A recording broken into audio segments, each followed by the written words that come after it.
Hello, welcome to the Comments new collaborative project Espresso Global and Ukrainian Media. I'm Olena Solodovnikova and I'm excited to be joined by Peter Dickinson, an editor of UkraineAlert service at the Atlantic Council. Hello, Peter. Hi. Hi. I just wanted to talk at first about the latest news about the death of Alexei Navalny in Russian prison. And as for me, that doesn't matter. It's turned to be he was killed in prison, he was poisoned and another else. But what do you think about the world reaction to his death? Because he passed away before the start of the Russian elections. First of all, could you talk about that? Well, I think that, of course, we don't know the details now, but obviously it's extremely suspicious that a relatively young man should, according to the Russian version, collapse suddenly and die. I'm sure the Russians will produce some sort of explanation, but I doubt that many people will be convinced. I assume, certainly my assumption, and I believe that the vast majority of people will share this, was that he was killed in one way or another.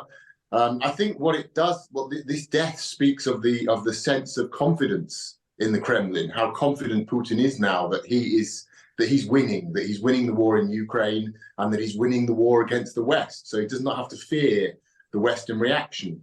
I imagine that the removal of Navalny is something that the Kremlin has planned for a long time, and they've been waiting for the right moment. This is the right moment, and I think that's the key. That tells us a lot about the way that Putin is feeling at the moment, how empowered he feels, how emboldened he feels, and the sense of impunity he feels because he sees that the West is hesitating to support Ukraine, because he sees that the Republican Party in America is refusing to support Ukraine, is actually blocking aid to Ukraine. So Putin is looking at the world and thinking, well, I'm winning. No one's opposing me. I have nothing to fear, so I might as well remove my enemies. Yes, but you talk about the right moment, and what about the perception of the USA, of the congressmen, about the decision of allocation of funds for Ukraine? What will be the perception of that? Do you mean in terms of Navalny's killing? Yep. I think it'll have no impact whatsoever. So that is only about the Russian powerful, about that Russian became more and more tough, and they understand only the power of the USA. Yep. Well, if the Republican Party in America, and specifically the Trump wing of the Republican Party, because this is what we're talking about, we're essentially talking about Donald Trump.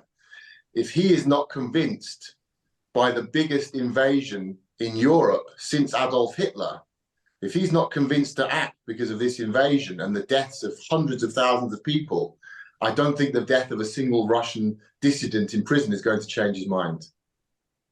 Yes, but about the Trump, during his campaign speech in the South Carolina, he said he would be more to protect Ukraine than Biden.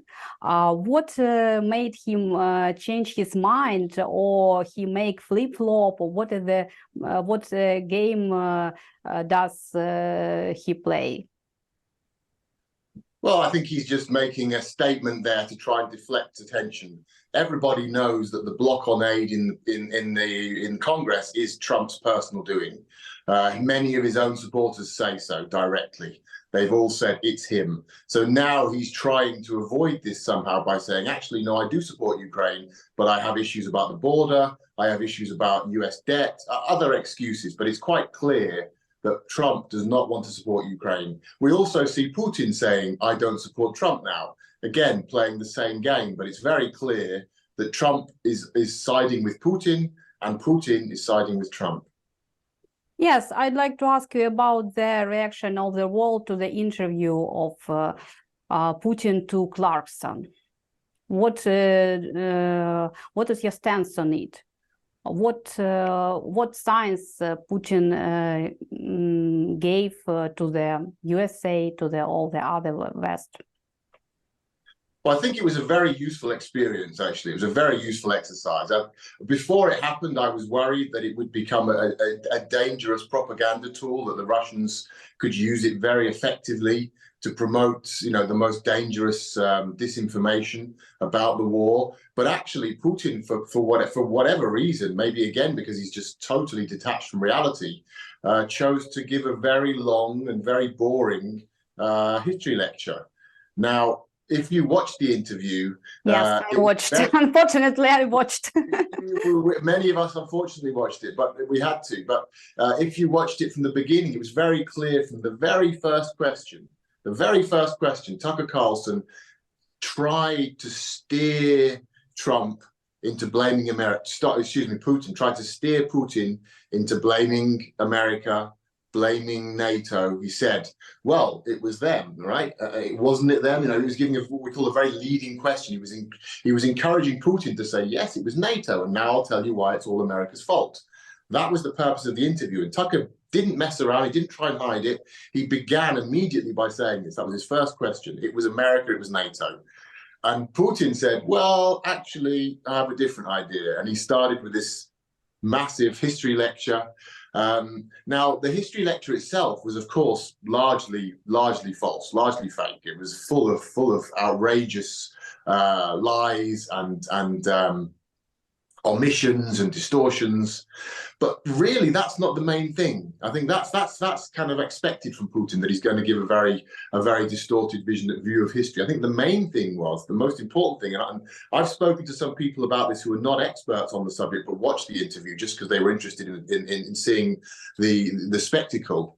And they all said, but why did he do that? Why did he think that was a relevant thing to do?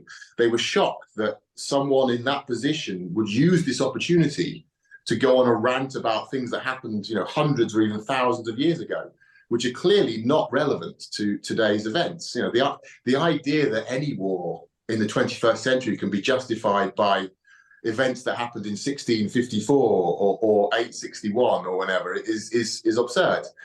So I think it was very useful in the sense that it exposed how far from our reality, from the certainly the Western reality, Putin is, how different his mindset is. Now, you can argue that he's right or wrong, but it's very important, I think, for Westerners to understand that they shouldn't judge him by their own rationality. He's not rational on their terms. He thinks very differently, has a very different worldview, and he is very much locked into this historical narrative.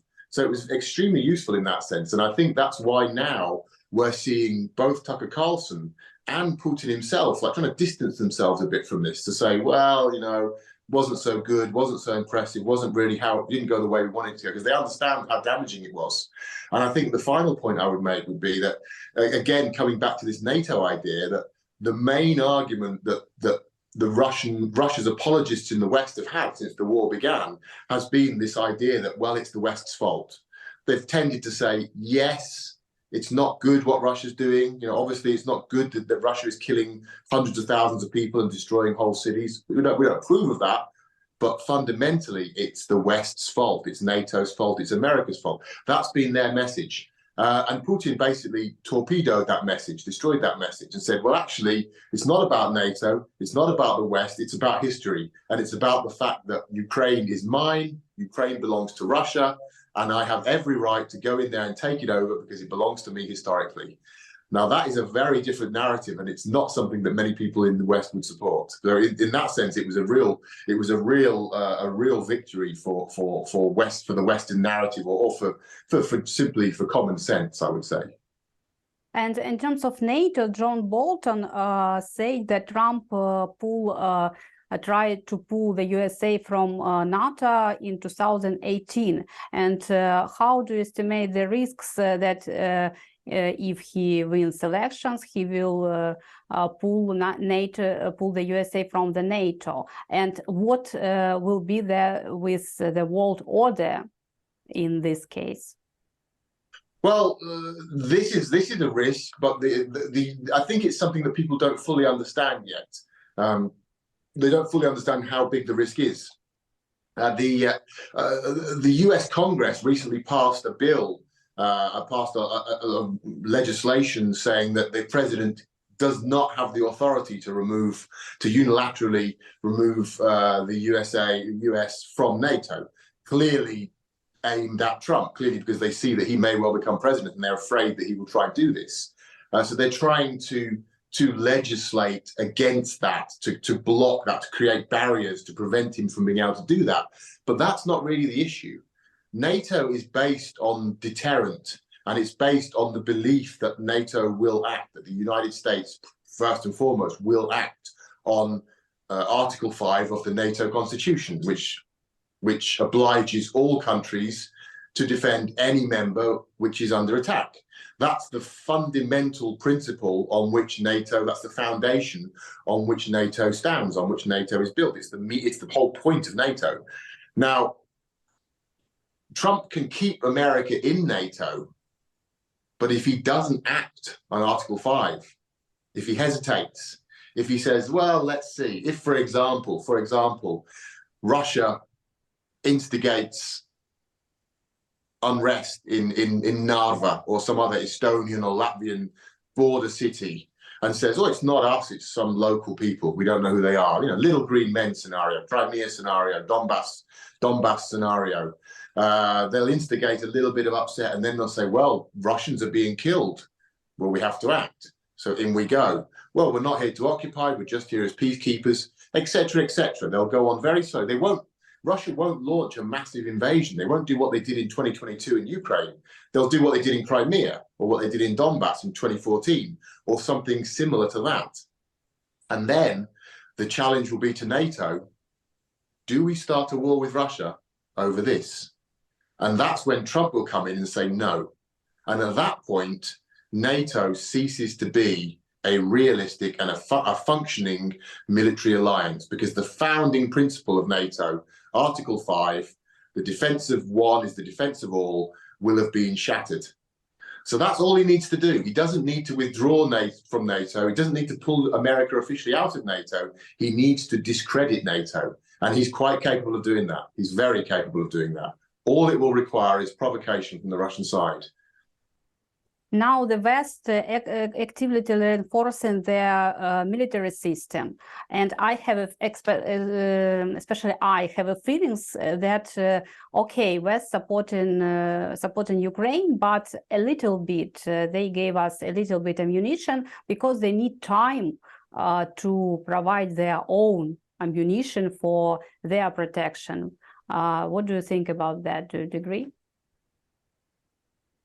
Well, I think, yes, certainly the West is not ready for a major war. The West has no concept of a major war. Western political leaders are from a generation, the average Western political leader now is about, senior politicians are at the age of 50 or 60. They've never seen a major war. Their parents have never seen a major war in most cases. There's they're a third generation of people, or certainly second generation, who have no concept of what war is. They are not prepared for it. It doesn't figure in their political manifestos. It doesn't figure in their economic plans. It doesn't figure in their strategic plans. It doesn't figure in their priorities. It's not there, it's not there. For them, the military is something you use to go to faraway lands and support your country's interests there. It's not to defend your homeland, because the idea of your homeland being threatened is absurd. Nobody does that today. No one does that anymore. At least that's what they thought. Now, all of a sudden, after the invasion of Ukraine, and the whole of Europe, the whole of the West is having to think, certainly Europe is having to think, wow, we live in a new world now. We live in a world where we are under threat, where it could happen that certainly the Baltic States could be invaded, Moldova could be invaded, Poland could be invaded. Central Europe could be put under some sort of satellite, some sort of proxy occupation. These things are now possible. They're not likely, but they're possible.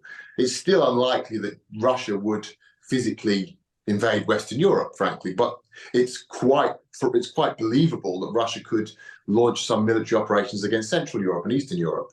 And Russia could very easily launch some sort of hybrid attacks on Western Europe. Certainly it could take out Western Europe's digital infrastructure, internet connections, energy systems, other vital forms of communication infrastructure, transport infrastructure, missile attacks, chemical weapons. I mean, there's really no limit to what we could be talking about here. Yes, conventional attacks on Western Europe are unlikely still, but hybrid attacks, non-conventional attacks are quite possible. And the West is waking up to this now. So they're starting to realize they need to arm, but it's a very long process. It takes a long time.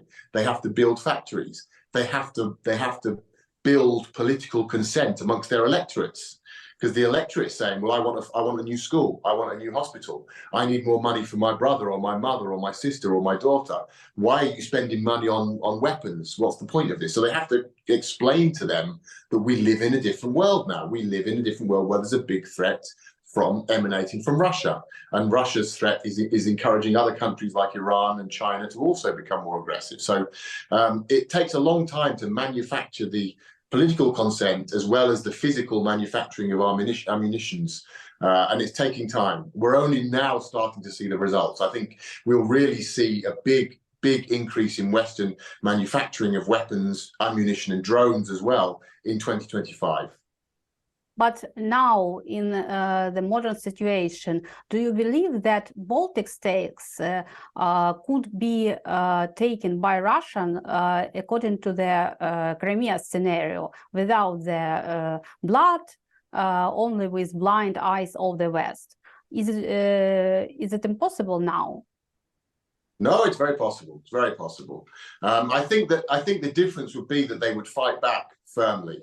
But then again, we'll have the moment. The moment will come if Putin is not stopped in Ukraine. The moment will almost inevitably come where Western leaders gather in America, or perhaps in London, or perhaps in Paris, or perhaps in Geneva, or in a major Western city. They gather around a table and they discuss: do we fight Russia? Yes or no? And they'll have to make that decision. And that decision will be based around fighting Russia most probably in the Baltic States. It could also be Finland, it could be Poland, but I think logic dictates that the most likely scenario will be the Baltic States, because that's the most vulnerable point of NATO. It's the weakest point, it's the smallest countries, and it's the closest for Russia. It's the easiest for Russia to launch an attack. So that will be the moment of truth. At that point, NATO needs to decide. They need to say yes or no. Now, of course, militarily, Russia has no chance against NATO, no chance. But this is a political thing, first and foremost. Politically, Russia has a great chance against NATO, because politically, Russia has the will and the resolve. And the West is showing in Ukraine today that it doesn't have the resolve, that it will fold, that it will retreat, that fundamentally, it does not want to fight Russia, and it will not stand up to Russia. And that's what Putin counts on. He's not a fool. He knows he can't beat the NATO in a war. He would never enter into a full-scale war with NATO, because it will be suicide. But he knows, or he's very confident, that if he pushes NATO, NATO will collapse in, because fundamentally it does not have the resolve to stand up to him. Well, I absolutely agree. Let's proceed to the second part of our dialogue about that situation with shake-up in army Ukrainian leadership. You mentioned, our colleague, that you haven't seen any reasons to replace General Zaluzhny. Could you elaborate on that? Why do you think that haven't any sense?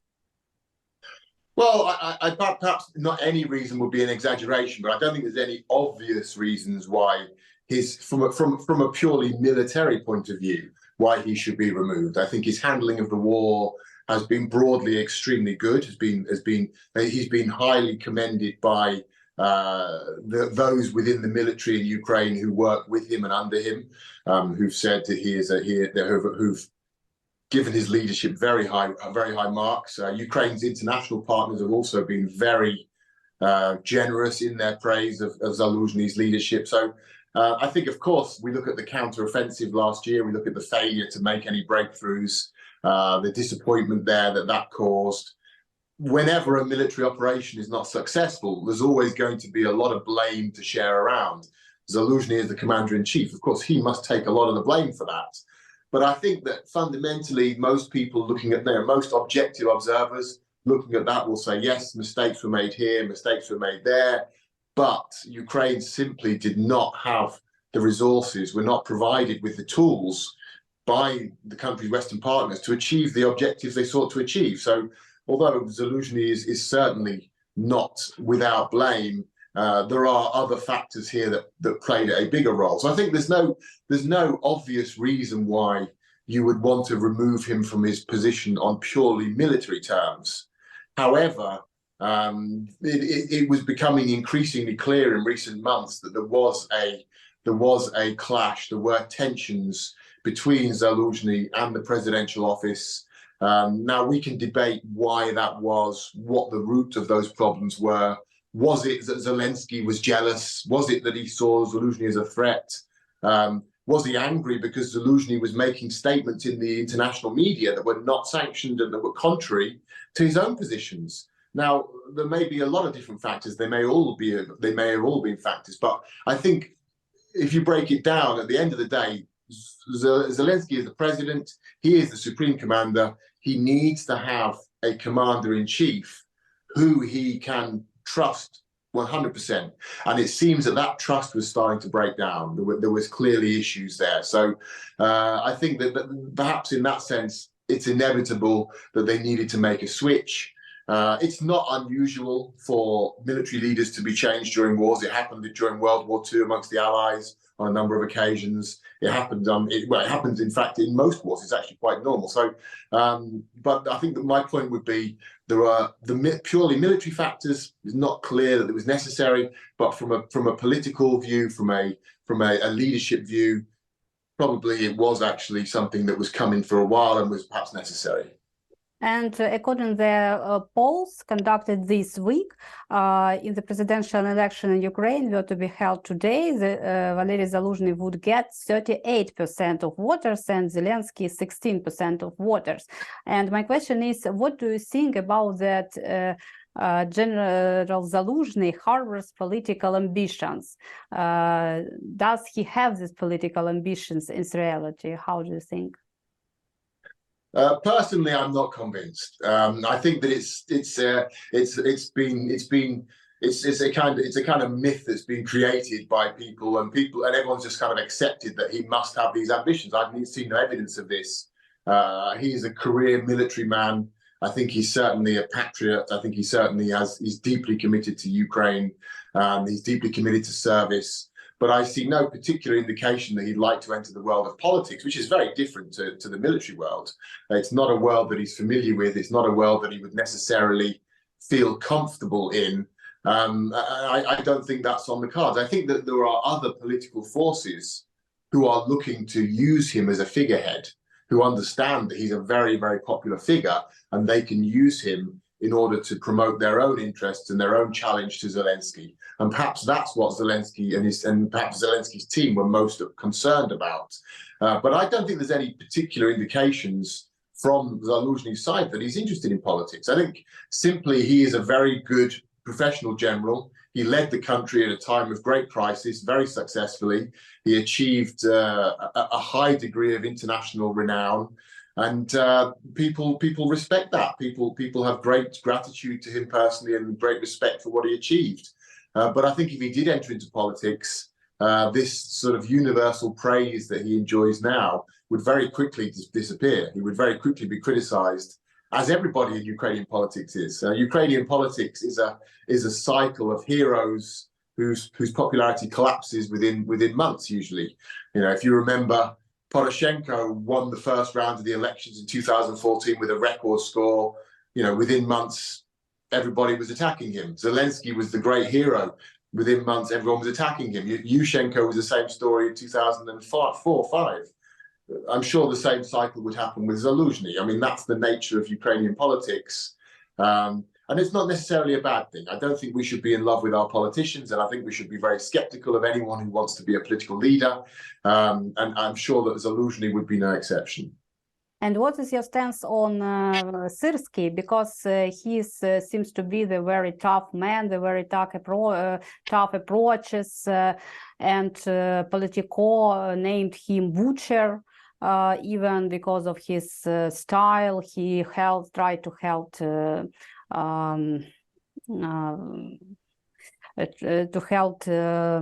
the small town with very experienced soldiers. We lost a lot of people here. Now he tried to stay in Avdiivka. By the last news that we lost it in any way. So what will you talk about the Syrskiy style? Well, I think that Syrskiy has a much tougher reputation. He's not nearly as popular as Zaluzhny. Zaluzhny was seen as a very sympathetic figure. You know, he was a man who did like to post, you know, selfies online and, you know, cute little pictures of him with stars and him posing with Baby Yoda and things like this, you know, fun stuff. Syrskiy is a much tougher, more austere figure. But frankly, you know, military leaders are not supposed to be popular. They're not supposed to be, you know, social media influencers. They're supposed to be tough guys making life or death decisions. So, you know, I'm not convinced by these attempts to portray Syrskiy as some kind of a, you know, inhumane butcher who's just throwing away Ukrainian soldiers' lives. I think, you know, that generals have to make tough decisions. They have to hold the front. They have to win battles. They know the cost of doing so. He's a frontline general. He travels to the front line a lot. He knows about what it means to be in tough battles. He has been on the front lines of Ukraine's fight against Russia since 2014, for 10 years now. So he is one of the most senior commanders in the country, in the Ukrainian military. So I think his appointment is a logical appointment. I think it's a sensible appointment. I think it's also important to note that alongside Syrskiy, the recent changes also involve promoting a number of younger generals, a number of commanders rather, who represent a new generation in the Ukrainian military, who are also combat veterans who've also been involved in innovating on the front lines, incorporating new forms of warfare, drone warfare, electronic warfare. And these people are now being given more senior positions. So we're seeing some of the older Soviet style thinking being sort of pushed out and the younger guys coming through. But we've still got at the top, at the head of the army, a very experienced leader who knows what it means to command armies in the field and also is ready to make tough decisions. Yes, thanks a lot, Peter, for sharing your thoughts with us. I appreciate it very much. Thank you. Yes, it has been such a pleasure for me to have a dialogue with you. Thank you.